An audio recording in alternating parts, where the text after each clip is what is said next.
لا تغيبوا طويلا ثم تأتوا وتسألوا عن حالي، فالتفاصيل تموت مع الوقت والحكايات تتبدل. تأكدي بأنك جميلة كما أنت، كوني كما أنت بلطافتك وإنادك وصمتك وكلامك وشخصيتك وذكائك. كوني كما أنت، لا تتصنعي ولا تتقمصي شخصية أي كان. المواقف تكشف الناس، فلا تحكم على إنسان من كلامه. الناس مثاليين حين يتحدثون. البعض يبكي كي ينسى، والبعض يضحك كي ينسى، والبعض ينام كي ينسى، والبعض يصمت كي ينسى، وهناك من يفعل كل شيء ولا ينسى.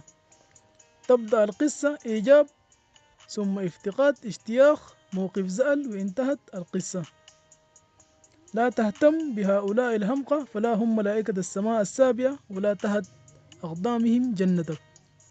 الغصن ينبت غصنا حين نخطفه، والليل ينجب صبحا حين يكتمل، ومن بطون المآسي يولد الأمل.